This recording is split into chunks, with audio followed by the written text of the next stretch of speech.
That's important to him too. It's important to me to get the city cleaned up. So we started working on it immediately. The one question that I've been getting is, why do you allow this? Why do you allow these homes just to sit and just fall down? Why do you allow these properties to continue to collect garbage? Well, we don't necessarily allow it. And this was kind of new to me too. I had a meeting with Chief Flowers, like I mentioned. I asked him that question, and he's like, well, Tony, let's look here. So he brought up through DeWitt County Judici a person that's been dealt with numerous times, and there were 9 violations. These are court cases, 9 ordinance violations due to garbage around the home. We could never get compliance. We could never get a conviction for whatever reason. They were either dismissed or he wouldn't show up for court. And then we had talking to the city attorney that some language needs to be changed within the ordinance so we can have more enforcement power and take more legal action. So that's what started the entire thing. And a lot of these ordinances that being proposed they're nothing new. I mean, it's most of them are already, not all of them, but most of them are already in our ordinance, like the feral cat issue. And it's just the wording's been changed a little bit. A trio of ordinance modifications recently caught the ire of individuals regarding the care of feral animals. Harris indicates he's heard from both sides on the issue, and for many, feral animals are a nuisance to their property. Okay, so currently in the ordinance right now, it basically says any person who shelters, harbors, feeds, encourages, or permits an animal to remain at, near, or about his premises or living quarters shall be deemed the owner of that cat or such animal. So basically what that says currently in the current ordinance is, if you're feeding a feral cat, you take ownership of that cat. And then you keep reading the ordinance, and a cat can't be running at large, and they have to be properly vaccinated, things like that. You can't do it now. So we were just trying to clean up some of that stuff. And I get it, Seth. I was in charge of the animal shelter and animal control last year, and I heard this complaint a lot. What do we do about the feral cats? We heard last night from the people that they feel sorry for the cats. They want to take care of the cats. We understand that. We get that. But what about the neighbor across the street where the cats are coming in and defecating in their sandbox or urinating on their deck? What about that? So we didn't hear from those people. So that's where we're kind of stuck in the middle. I hear from them weekly.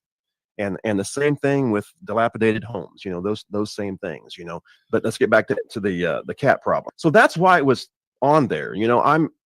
I was not necessarily in favor of that because, like I said, I was in charge of animal control. I like feral cats, but they can be a nuisance. So just because I like it doesn't mean that, I get to dictate what goes in or out of the ordinance. We have to listen to the other people as well. And that's what we were doing.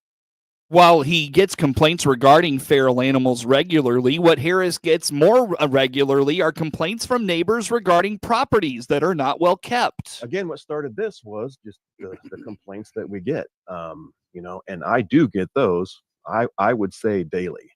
Okay. In particular, the house that I was talking about earlier with all the fines that Chief Flowers and I talked about as an example, the neighbor across the street, it's not fair to them to have to put up with that kind of stuff. And that's the complaint that we get all the time. Why is this allowed? Why can't you do something about this? So again, that's why we're trying to beef up the ordinance where we can do something about it. And the same goes with the fines and fees. We're trying to get some teeth in the game where we can actually try to do something where we'd have a little bit more leverage to get it cleaned up, whether it's the city going in to clean it up or making the homeowner get it cleaned up. Basically through the ordinance, and I don't want to get into specifically in the new ordinance because, it's still a work in process. I don't want to get into the actual ordinance, but I do want to say that, through the ordinance, that's what we're trying to do. We're trying to get more teeth in it where we can get something done with it.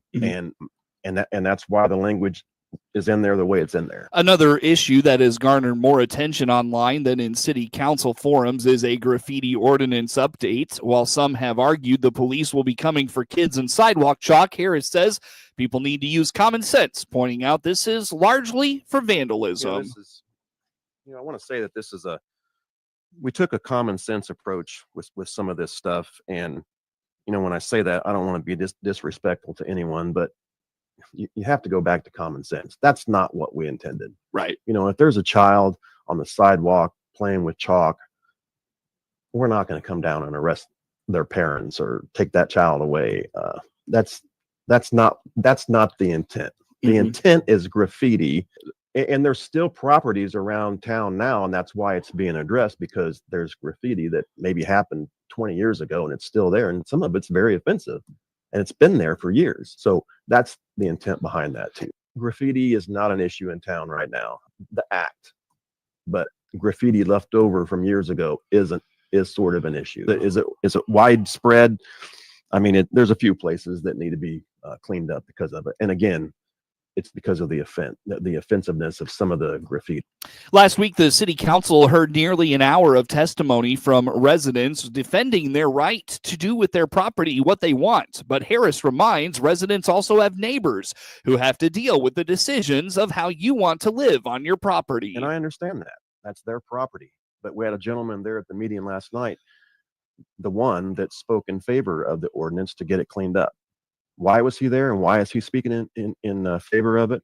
Because he lives between the two properties, one of the properties that we're talking about.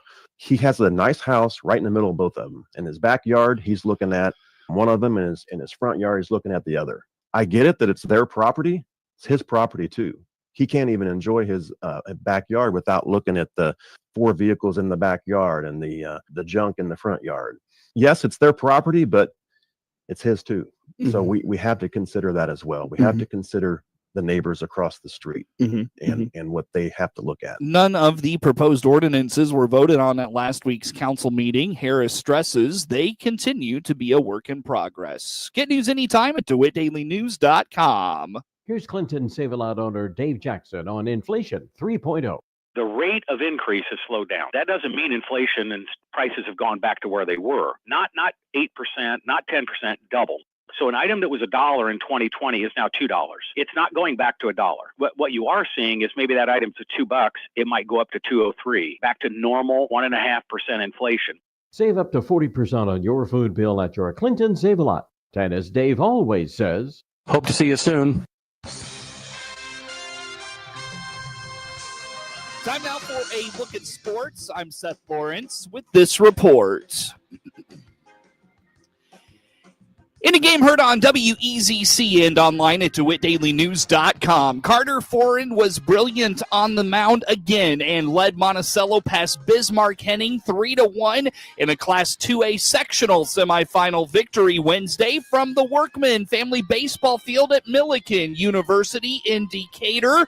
Foran went 5 innings of 1-run ball with 6 strikeouts. He permitted a run on 3 hits and issued 2 walks. The senior followed up a brilliant performance last Wednesday in a 2-1 win over Tri-Valley in regional action. 1 ball, 2-strike pitch. Foran on the way to Packard. Swung on and missed. He struck him out, and Foran gets out of a first and second nobody out jam in the top of the first. The Blue Devils do not score. Monticello coming up in the first on WEZC. 2 balls, 2 strikes. Foran home with it. Out in the outside corner. Struck him out.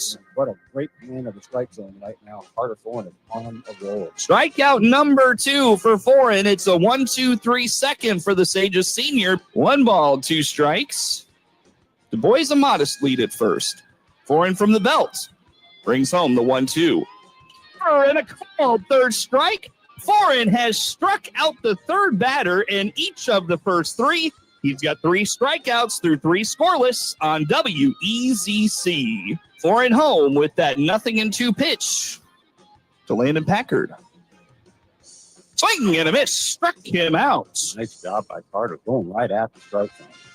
That is strikeout number 4 and out number 2 here in the 4th. Foran trying to go for that 4th straight strikeout to end the inning. 2-2 pitch. Swung out and missed. He got it. Magical right there. Nice job. 5th strikeout for Foran. 4 scoreless in the books for the senior. After 3.5, Monticello 2, Bismarck-Henning 0. Brings it home. Swung on and missed. Got him with that one. And out number 1.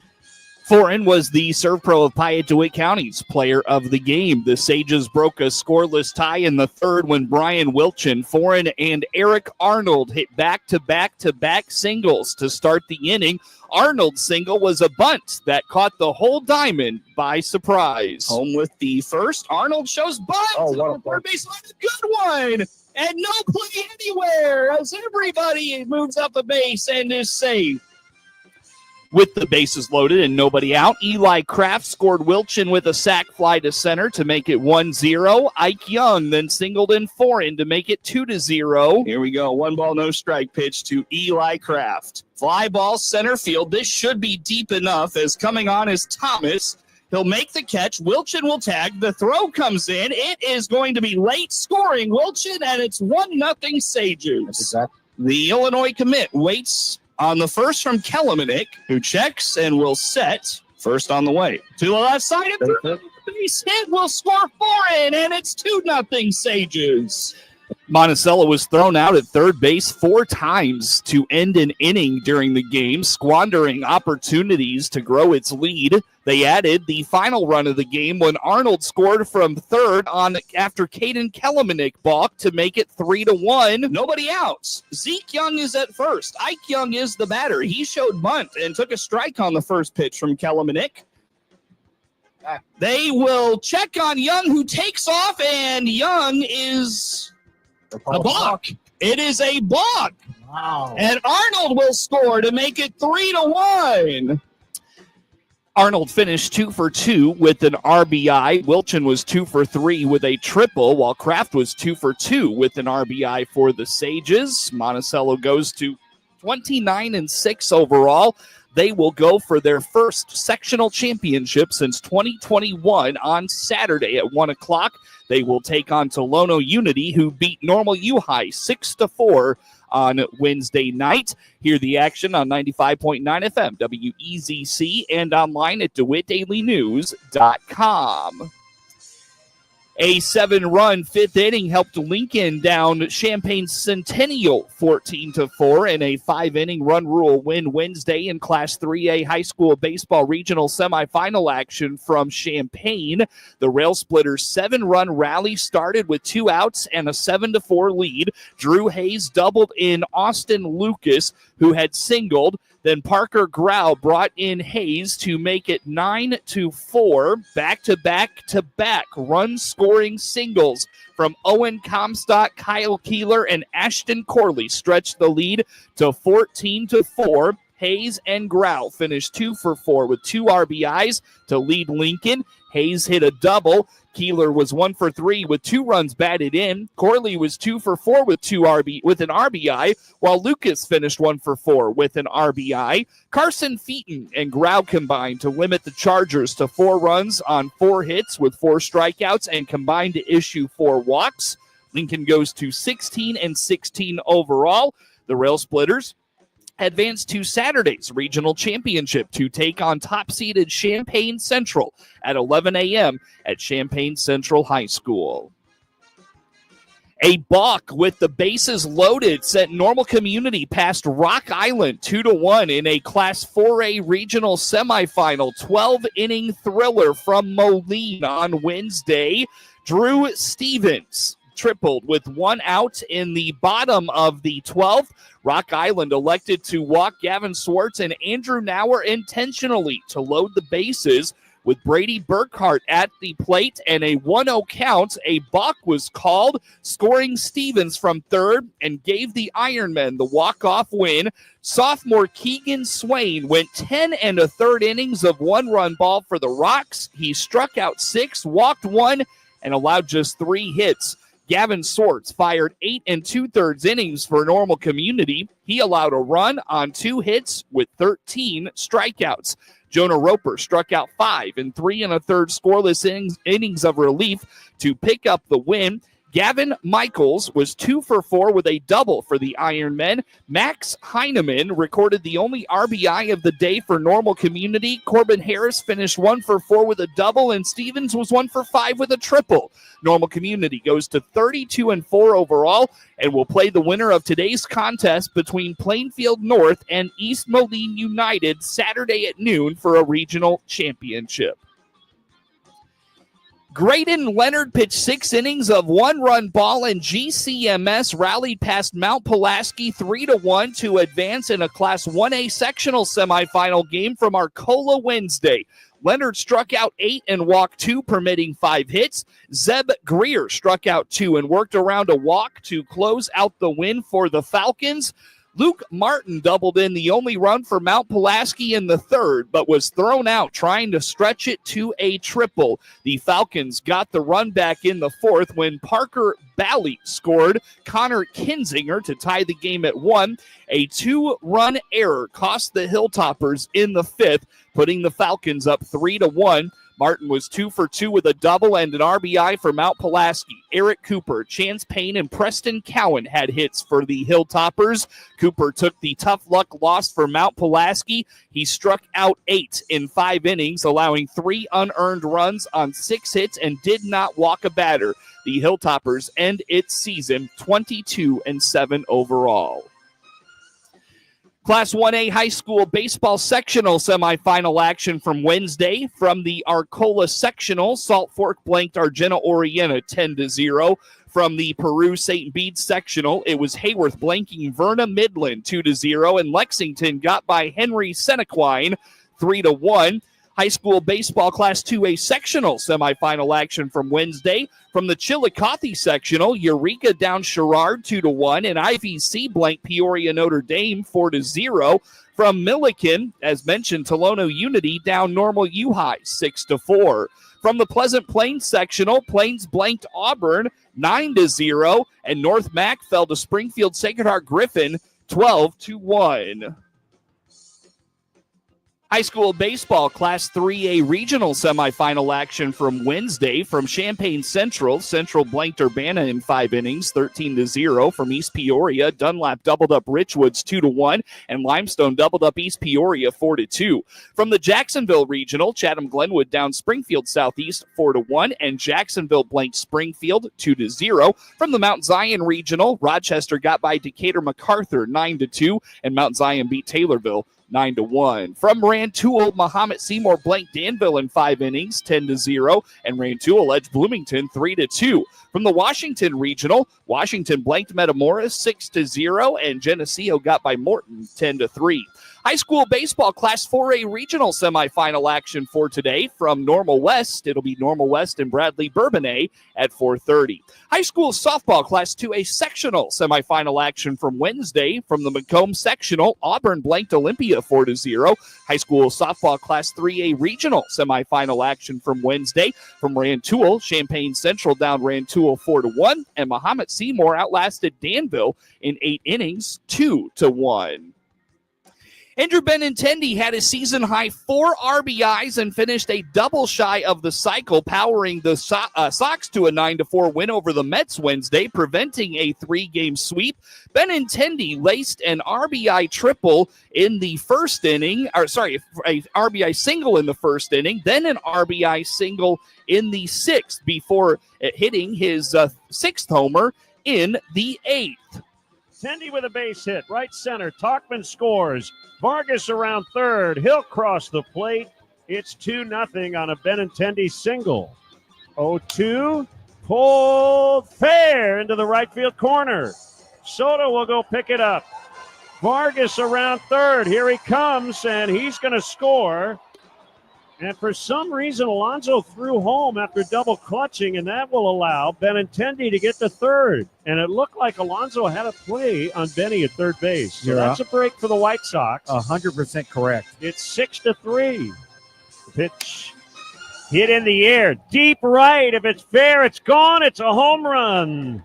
First homer of the day for the White Sox. It's 9-3. He's a double short of a cycle today. Got 4 RBIs. Yeah, have a day. Lenine Sosa had 3 hits. The pitch. Base hit left field. Sosa was all over Waddell and finally hits one hard on the ground in fair territory. His 3rd hit. Benintendi scores. It's 7-3. Mike Tachman provided a 2-run double for the Sox, who avoided being swept for the 7th time this season. A 1-0 coming, and there's a line shot rocket to right. It's down for a base hit in the corner.